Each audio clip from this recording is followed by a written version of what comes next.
guys and welcome back to my channel. If you're new, my name's Ailey. Today's video we're going to be talking all about the Colourpop No Filter Foundation and Concealer. I got this just the other day from Colourpop and I love that they ship to the UK, but you will see later on in the video I will kind of let you know a little bit about my experience with ordering from Colourpop because I've been stung for customs twice now and yeah, you've kind of got to be prepared for that. But anyway, yeah, I got the foundation, I got the concealer, and yeah, really we're just gonna see. I'm wearing it just now, but I've applied it, I've done a sort of demo, I've showed you kind of like what the shade's like and stuff like that. So if you want to see how this foundation performs. But anyway, yeah, if you want to see a little bit more about the Colourpop No Filter Foundation, then it should be coming up right about now.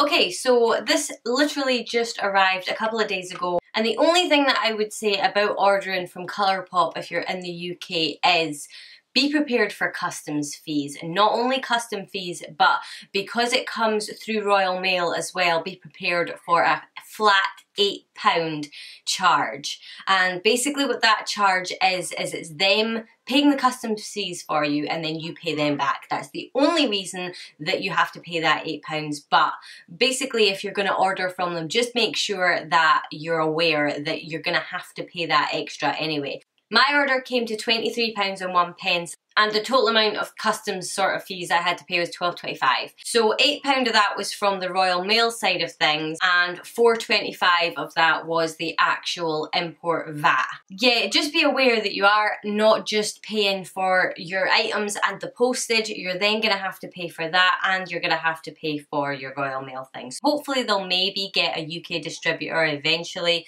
but for the sake of like the cheap products or the more affordable products, I don't think it makes any sense because you're paying a lot of money in the end anyway when you could just get stuff, you know, that you actually can get from like Beauty Bay and stuff like that. But anyway, so like I said, I'm reviewing both of these. I have worn them already, but I thought that I would come on with a kind of fresh face so that I could show you how they apply and stuff like that.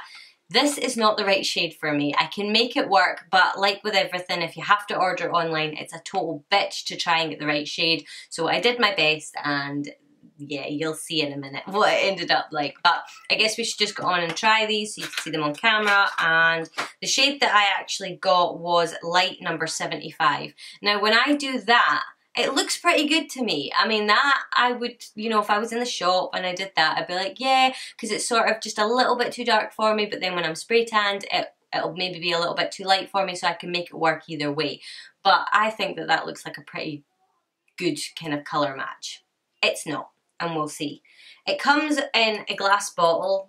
That was the packaging. I really like the packaging. I think it's really cute. It's their No Filter Foundation and it comes in a little glass bottle. It's got little stars on it and Colourpop on the front. A lot of people were thinking that this looked kind of kiddish. It does a little bit, but that doesn't bother me really. It does come with a pump, and the thing I like about this pump as well is it actually screws off. So once you get to like the dregs at the bottom, you can actually screw it off and get like every lash drop out if you want. It doesn't have a lid, but the little pump has a sort of lock-in mechanism so you can lock it. And I think that's pretty much it. That's all I can really say about it. You do get 25ml in this, so you don't get quite a full fluid ounce. You get 0.85 fluid ounces. Your regular foundation would normally be 1 fluid ounce.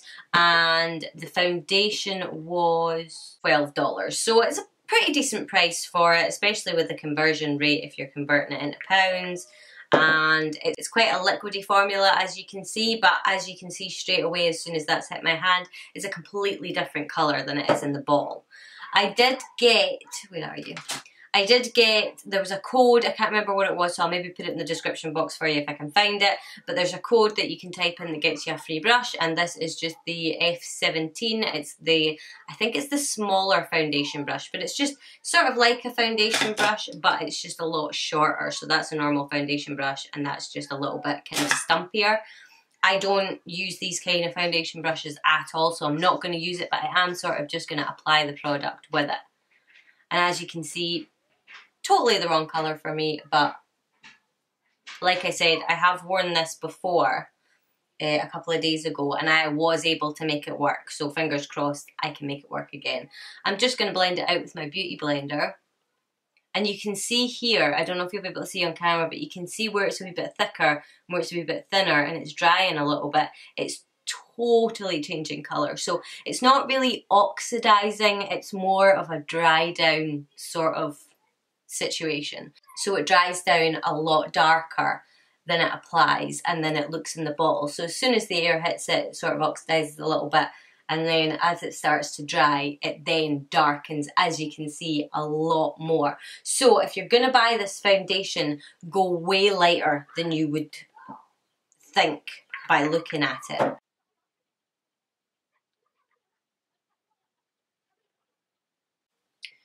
So that is sort of one layer, and as you can see with my neck, it's completely orange.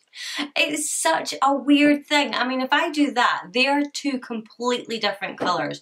I mean, I really don't know what the heck is happening with this foundation. I've never had a foundation turn completely orange on me. I mean, if I kind of put a little bit out, you can see the difference between that sitting there and the colour that's on my face.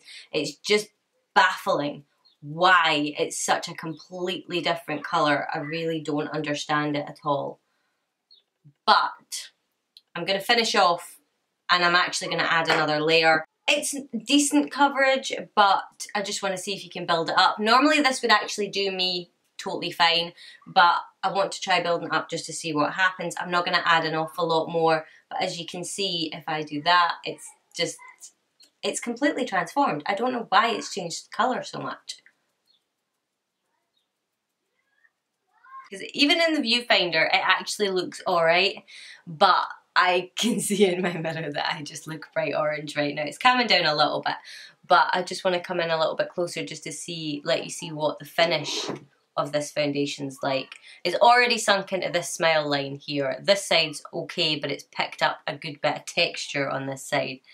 I don't know if it's just because I've put less product there or what, but bearing in mind I haven't set this anyway. It is supposed to be a matte foundation. It's not crazy matte. It's not like really it doesn't look really drying. It does pick up a little bit of kind of texture and any sort of dryness, but I mean my skin is usually really temperamental, so it actually sits really nicely on my skin for what it is. It is a little bit tacky, but it's mostly dried down. It is a little bit of a pain to blend out because it dries quite quickly, but I mean I don't mind the finish of it, the colour.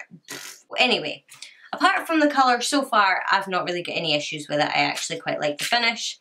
We're going to move on now to the concealer, and I went lighter with the concealer just because I knew that I actually don't have another really light concealer for like highlighting and stuff like that, and I'm so glad that I did.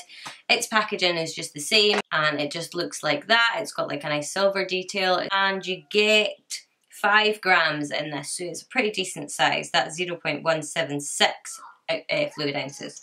So this one does look really light, and it is actually quite light, and this is actually how I managed to make the foundation work last time. I did notice last time that it does dry down pretty quickly, so I'm just going to do one area at a time. Okay, so that is the concealer fully blended out. It's creasing under my eyes, but I have 2 creases there that don't even go away when I do the stupid clown face that we all do to try and like stop our foundation from creasing, or our concealer even. And I like it. I actually do like the concealer. I haven't worn it like properly to the test yet to see how well it really lasts all throughout the day, but what I have worn it for, I actually do kind of like it. And I think it brightens up that foundation quite nicely, so I'm really glad that I went for that. This one is in the shade Light 18, so I'm really glad that I got it in that shade. And it blended out quite nicely. Like I say, it does dry quite fast, so I do recommend sort of focusing on one area at a time. I'm just going to go ahead and set that now. I'm going to use my Charlotte Tilbury Airbrush Flawless Finish Powder, because this is like the best powder that's ever been made that I've tried anyway. So this is the foundation all powdered and kind of ready to move on to the next step. I will say after you powder it, you can definitely see texture a little bit more. I actually scratched my face here, and I've got a little scratch and it's picked up on that. I would say maybe use a pore filling primer, but then it is a matte foundation, so you would kind of have to do that anyway.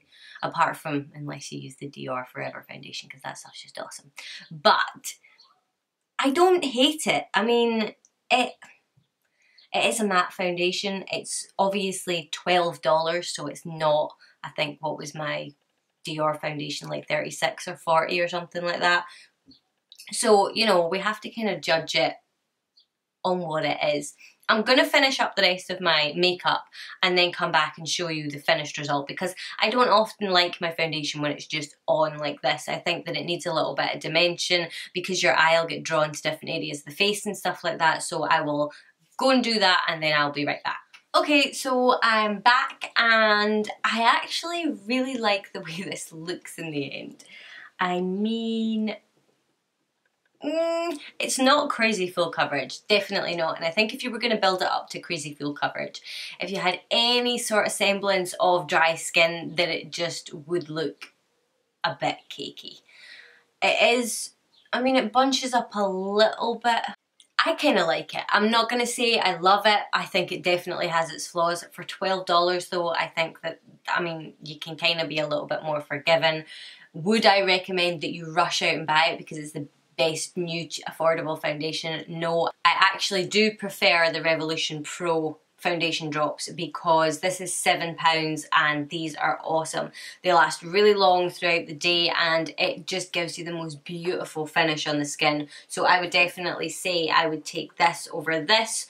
Is it a horrible foundation? No, but could it be better? Yeah, it really could. And obviously if you're ordering from the UK, it's a total bloody nightmare with taxes and import duty and stuff like that. But obviously that's not Colourpop's fault. I mean, I do think that some companies, when they're shipping internationally, they should take these things into account and not charge you through the nose for delivery, because I know a lot of places charge like a really reasonable amount. So I don't understand why some places can charge a really good reasonable amount and other places charge an absolute fortune. So anyway, yeah, that's pretty much it. Obviously you can see and judge for yourself what you think. I will leave a kind of little thing in the description saying how long it lasted, but I mean, I'm not really doing anything, but I will be wearing this for the rest of the day, but it'll probably only be a few hours. But yeah, I think that's pretty much it. So if you enjoyed this video, I would love if you would give it a thumbs up and subscribe to my channel. I do post videos every Monday, Wednesday and Friday. You can catch me over on Instagram, Twitter, Facebook, and I've also created a Musical.ly account. So go on over and check out my first couple of videos, and everything is Aylierose. So yeah, hopefully I will see you guys in the next one. Bye.